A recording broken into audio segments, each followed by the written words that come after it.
Well, this year we have 5 sculptures and we've used over 5 trucks of sand.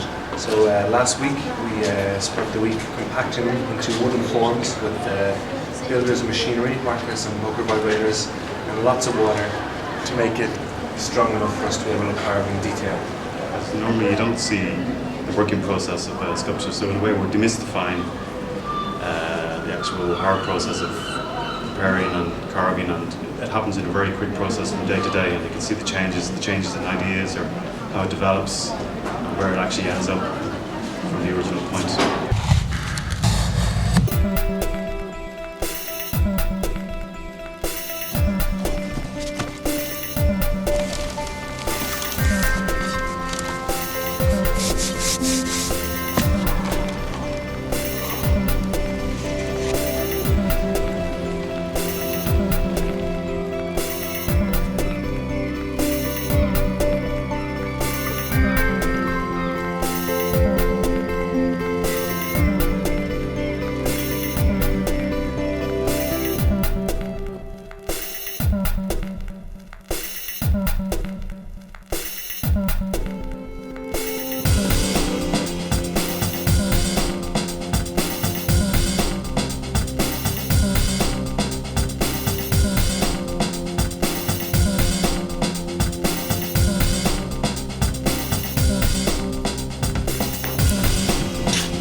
Sense of hearing, and I am doing a sculpture which is a hammer and an anvil creating a waveform which is travelling into an ear.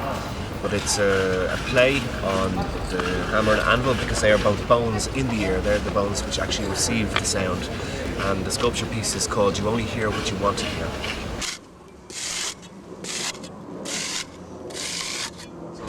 Smell, that's my sense. And this particular image popped into my head, and it was what I would call a memory bowl. The figure inside, with her eyes closed, plucking all these different materials and elements that have smells, and each one evokes a different memory from the past. The one I have is the sense of touch. So this is like a monolith of hands, which are basically the most important and most stereotypical tool of the human body for touch. It's inspired a lot by Norwegian artist Gustav Vingland, who had a piece in the sculpture park in Oslo. I do a sense of sight, and it's I showing in a sculpture the big child watching on a people, and yes, he is quite impressed by all surrounding that sight. Yeah. Okay, so the sense I've got is the sense of taste. So what I'm sitting within the sculpture I'm working on at the moment. It's going to be like an old Victorian zoetrope with animated frames on the inside of a man wolfing down food, and on the outside there's loads of different tastes coming into the mouth. But the whole piece is about the fact that we don't have time anymore to actually enjoy the taste of things. We're in such a rush all the time.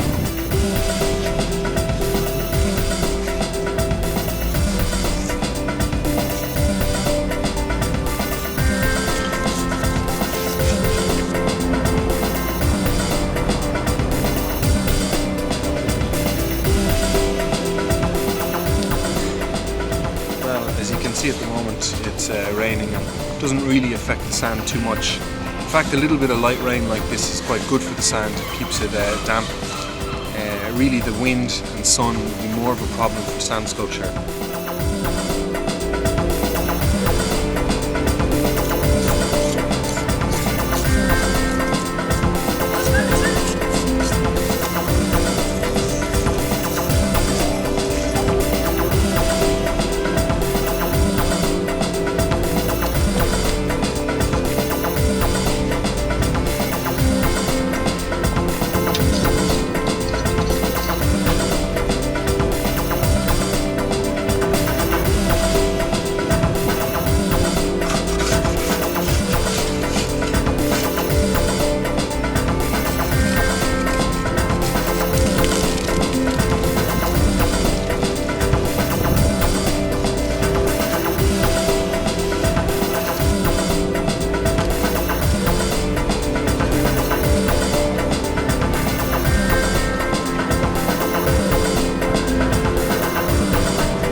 carving, we usually spray them over with this very dilute kind of adhesive, a bit like hairspray, and that's going to just hold the surface together, stop the sand drying out and blowing away, also protects it a small bit from the rain.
This is the final day that all the sculptures will remain standing.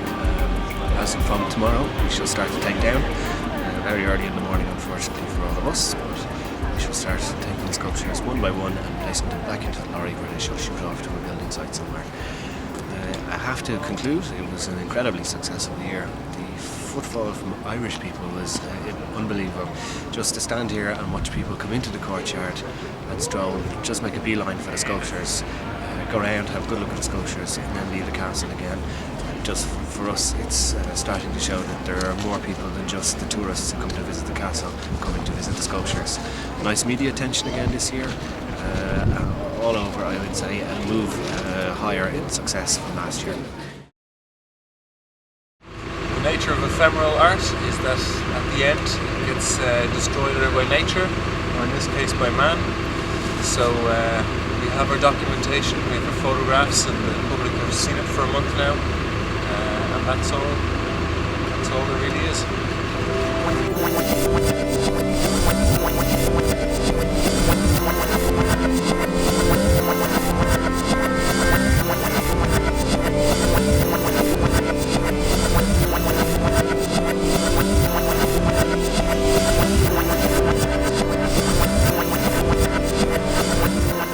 How strong do they actually get?